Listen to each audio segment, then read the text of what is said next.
We like to call it the Supernatural Hour. And now, our hosts. All right. Hey, everybody. Welcome back. It is another episode of Supernatural Hour. I am your host, Castle.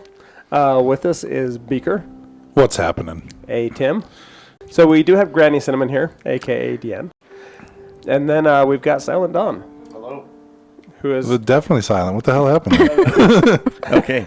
Hey, hello. Mute button. It's called the mute button. Man, it's like you've been doing this for 95 episodes or something.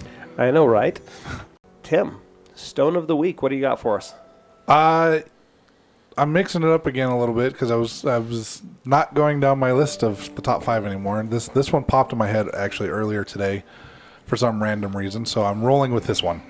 Is it chalkboard chalk? Yes, it's green chalkboard chalk because green is the color of healing.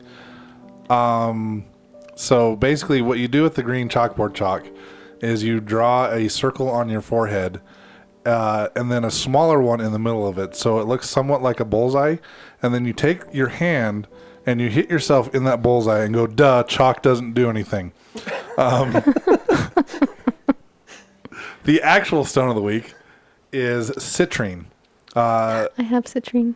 I have citrine as well. It's a great stone, and this is one of the stones that I purchased this stone for my dad last year at one of the paranormal events, and he actually wears it in a pouch around his neck every day, and he's told me since I bought that stone for him, he actually has stopped using his arthritis cream for his hands. He hasn't had the pain in his hands anymore since I bought that stone for him.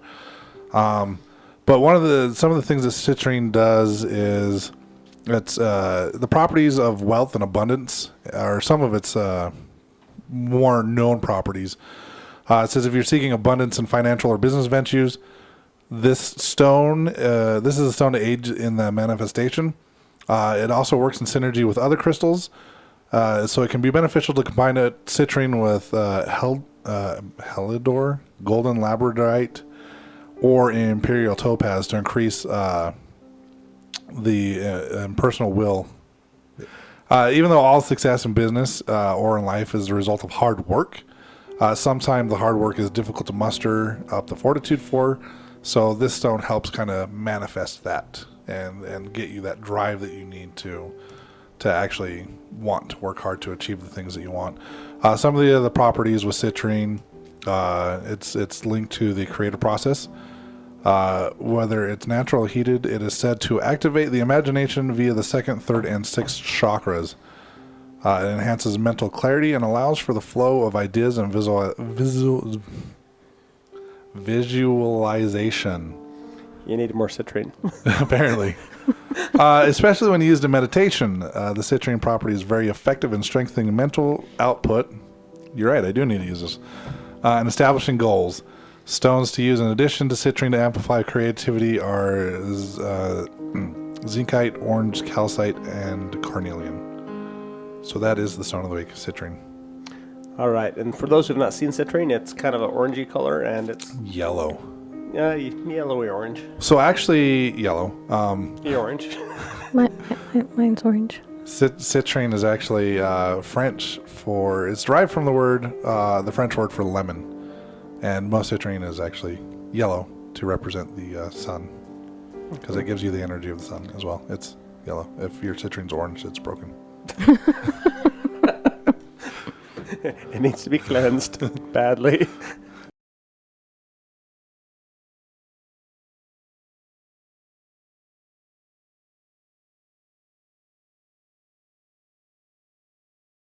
All right.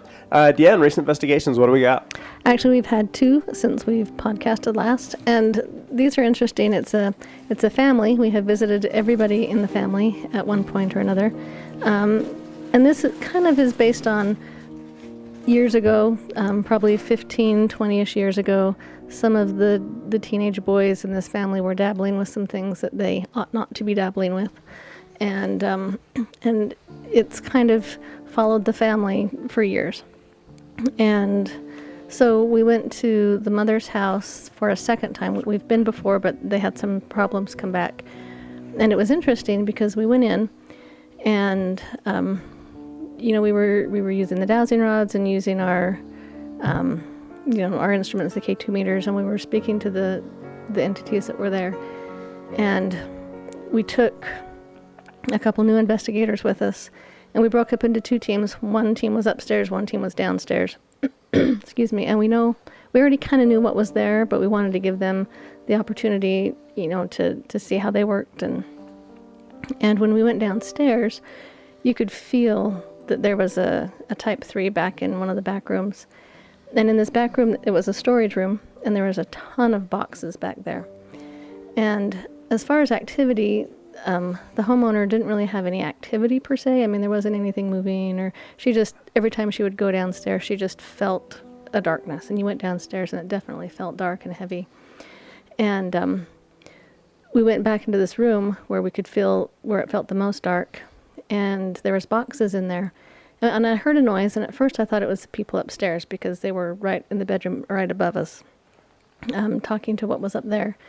But then as I got listening, I thought, no, that's not upstairs noises. It's not coming from upstairs. It's coming from the boxes. But you could hear this entity was not happy that we were there, and it was telling us by making these boxes.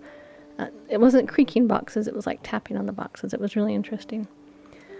But basically what was going on there was a mirror that was a portal, so we took care of the mirror. And there was an energy, like a bubble over the house, that was holding some of these spirits in. They couldn't get out. So we were able to clear that. We were able to close a portal. One of the spirits wanted to stay, and the homeowner was okay with that. The spirit was an elderly woman that the family had seen a lot. Different members of the family had seen quite a bit over the years, and they were okay with her staying there. The second one was actually the same woman, the homeowner. It was her office. And where it's a public building, it's really hard to cleanse and keep cleansed because you never know, who's going to walk in the door next and what they might bring with them. So we don't really cleanse it. But one of her coworkers, every time they'd go back into the x-ray room, they just kind of felt oppressed and felt like they were being touched, and they were just really worried what was there. Turns out it was 2 women, and they pretty much just wanted to be acknowledged. And once, we talked to them a little bit, found out a little bit about their story, we gave them names. They wouldn't tell us their names, so they gave them names. They didn't necessarily want to leave, and they weren't doing anything bad. So we told the coworker, just acknowledge them when you come in here and say hi and ask them how they're doing, and haven't heard anything back, so I think we're good there.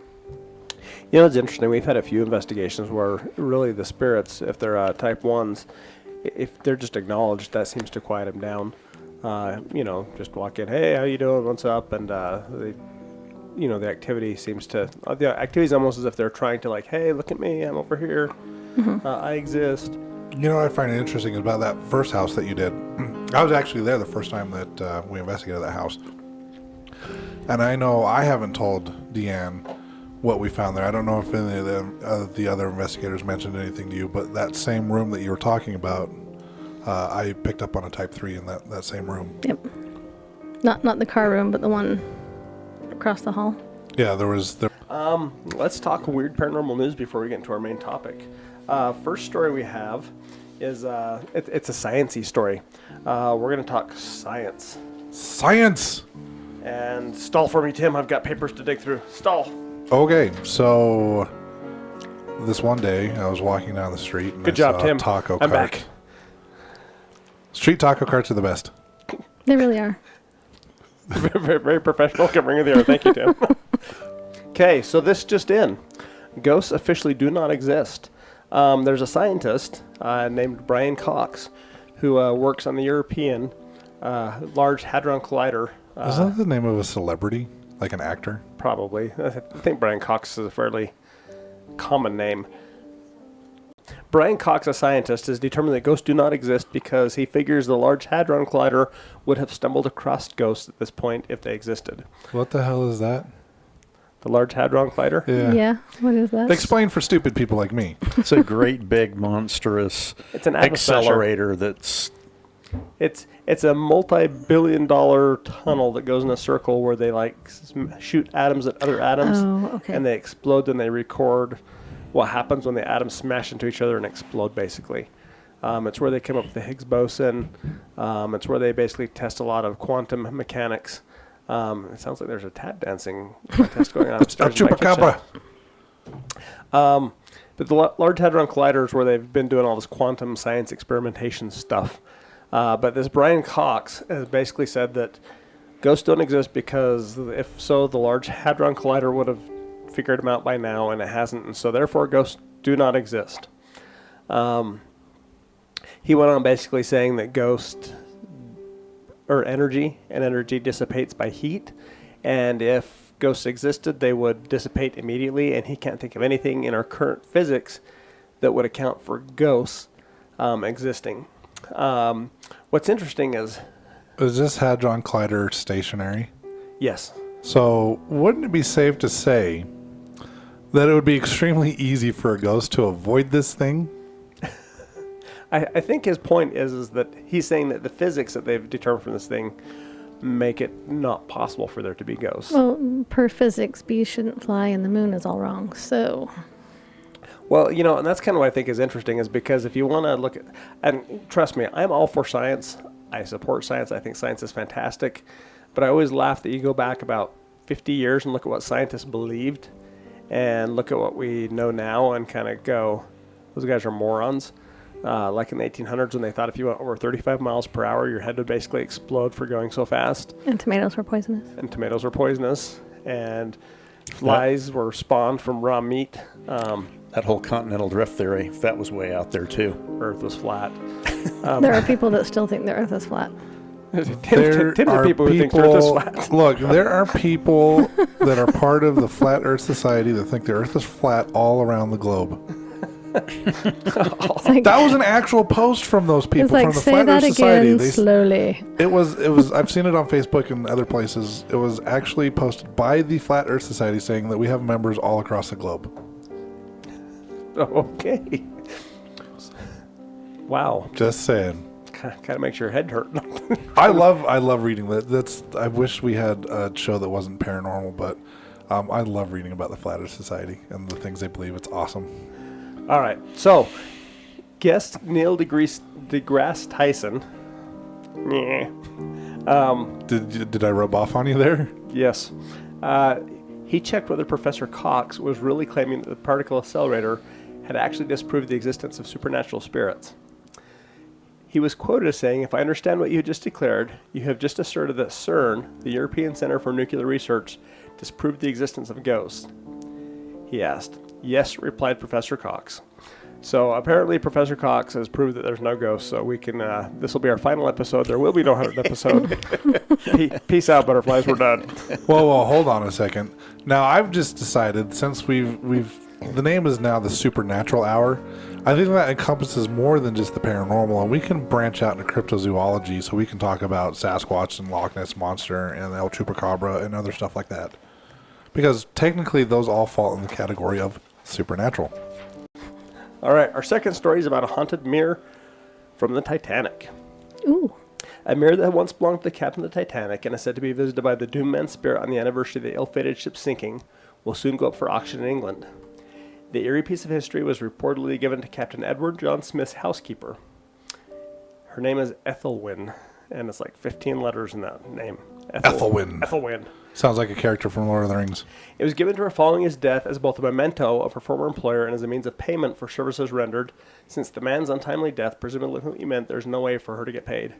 Attached to the mirror is a rather chilling story revealed by the housekeeper's sister in a letter to a friend. In the missive, she muses that Ethelwyn always spooked me when she said that at times she could still see Captain Smith's face in it on the anniversary of when the Titanic was sunk. The possibly enchanted mirror was subsequently passed down to Ethelwyn's heirs in the years that followed until it ultimately wound up in the hands of a man named David Smith. After keeping the object locked away for 5 years, Smith is now looking to cash in on his macabre artifact by putting it up for auction. Based on the appeal of the Titanic story, experts expect the mirror to garner significant interest and could net well in excess of £10,000, which translates into roughly 13,000 American dollars. So apparently there's a haunted Titanic mirror out there floating around. So if anybody's got $13,000 burning a hole in your pocket, the captain's mirror is up from Ethelwyn's descendants who have passed it down to Mr. David Smith. Can I just say something? Because it's driving me nuts. No. Ethelwyn? No. Ethelwyn. So Castle's getting over a cold. He sounds weird. That's why. Just so y'all know. Yeah, I'm past the coughing stage finally, though, so He sounds normal to me. No, he sounds weird. I feel like I sound weird. He's all snuffly. You feel like you sound weird? Speaking of weird, Did you see this one that Peaches posted on Facebook today? I did not. I found this one to be fascinating because I just read it just now. No, it's the headline is what caught my interest. It actually says humans know when they're dead. Scientists have recently discovered. Apparently, Do they now? yes. The question of what happens after we die has mystified humans since before we figured out how to make fire. Some believe in a spiritual afterlife, where humans will be judged according to their actions on Earth, while others believe some part of us will continue through reincarnation. For many of those without religious conviction, the census usually is that when your time is up, your consciousness is wiped out in an instant. Kind of like switching off the telly when with a permanent remote control. This must be a British article. You can come over and read it if you want. However, Queen's English, American English. She just offered to read it, and I said, "Yeah, go ahead." And she's like, "No, I'm good." However, it could be our deaths and their aftermath that are not quite as black and white as all of that. Researchers from New York's Stony Brook University School of Medicine have found evidence to suggest that human brain activity is still functioning for a short while after death. The heart will stop beating, but for a brief time, the deceased person will be aware of what's going on, fully understanding their life is over. The scientist even reported how the deceased individual could hear themselves being pronounced dead by medical staff. The time of death is usually announced as the point where the heart ceases to beat. Blood is no longer circulated to the brain, leading to a person losing their brainstem reflexes almost instantly, including their gag reflex and pupil reflexes. The cerebral cortex, the thinking part of the brain, also slows down at once, flatlining within approximately 2 to 20 seconds. This means brain waves can no longer be seen on an electric monitor, initiating a chain reaction of cellular processes, which eventually brings us about the death of brain cells. However, this process can reportedly take hours to complete after the heart has beat its last beat. The team of scientists came to the grim understanding of post-death consciousness by looking at cardiac arrest cases in both Europe and the U.S. Those who had survived heart attacks were fully aware of what was going on while they were technically dead before being resuscitated. They were even able to describe things which happened after their hearts had stopped beating. And there's a little bit more to that, but I'm going to kind of end it there.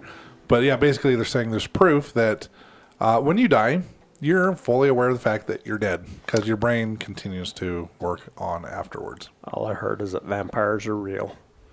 Yes. All right. I thought it was fascinating to see that they... That is kind of fascinating. I mean, and it makes sense. I mean, that your brain might continue to function for Up to 2 hours, it says. That's a long time. So you could be totally aware of the fact that you're dead for 2 hours before you're actually dead. That would be a little creepy. I don't know if Like I'm dead, my body doesn't move. I'd get a little claustrophobic. Yeah, I don't know if I'd want to know that I'm dead for 2 hours, unable to move in my dead body that smells bad. Dead bodies But stink. the question remains, though, is does your spirit stay in the body during that time, or do you... I think it comes out. I think it comes out. Our number one rule is be safe. In trying to do black magic or summoning demons or any of that stuff, you're breaking our number one rule of being safe. We do what we do because, one, we want to learn more about the paranormal world and kind of how things coexist with us and them. But the other thing is we want to help protect ourselves and other people from some of these things that go on. Like when we go and do a residential, we're not doing it because we want to be famous. We're not doing it because we want money. We're doing it because we've all experienced some negative stuff in our life. We want to keep people from having to deal with that same stuff that we've all gone through. I know what it's like personally. I went an entire month without being able to sleep. I had maybe 2 hours of sleep every night, and it wasn't consecutive. It was maybe like 10 minutes here and there. Having been through that myself, it's why I go out and I do the residential investigations, or I teach people the proper way to do an investigation or what they can do to protect themselves, because I don't want someone else to have to deal with what I dealt with. It's not something that you feel good about, not being able to sleep in your own home, not feeling safe. And that's what we do. We provide people with that opportunity to feel comfortable in their own homes and being able to sleep at night and being able to just not have to worry about what's going to get me while I'm in my house. And for me, and I'm right there with you, Tim, I do it because there's 101 ghost shows on TV. A lot of them do it okay. A lot of them do it wrong. And a very small handful do it right. But I know that regardless, people are going to go out and try and investigate. And I want to make sure that at a public investigation, I have a chance to teach them to do it in a way where they're going to have fun, enjoy themselves, and not invite crap into their lives and basically screw up their lives messing with the paranormal. So if they're going to do it one way or another, if I can guide them into a way to do it that's safe, I win. We all win. They win. Then as far as homes go, I enjoy going in and helping people undo damage that has been done by somebody else or by something else, and trying to right some wrongs, if you will. Because there are people who have screwed around with stuff that they're not supposed to screw around with. There are issues, there are problems. Well, sometimes it's the previous homeowner that screwed around with something, and you happen to buy this house unknowing that something is going on in this particular house. Or they got the sex demons? Yes. Or, we've had a friend of yours that has a brand new home. Like, they haven't even laid the sod yet, and, his 2-year-old was being terrorized by a spirit that was in the home. And it's just, like I said, for me, it's being able to help people feel safe and comfortable in their own home, because basically that's what a home is supposed to be, somewhere where you feel safe and comfortable. And if you don't feel that way in your own house, like, you're going to go crazy, basically. Like, it's a lot of stress. Yeah, and that's the whole purpose, and we'll do another episode on this, but, just demonic infestation, that's what it's all about, is to wear you down and to make you uncomfortable, and the more worn down you are, the easier it is to get to you. And I'm going to give religion a plug here, and I don't care what religion you belong to. I think most people who follow a moral code, follow it well, even though it may be restrictive, end up finding a lot of happiness because they avoid the drug addiction, because they avoid the going crazy, because they avoid...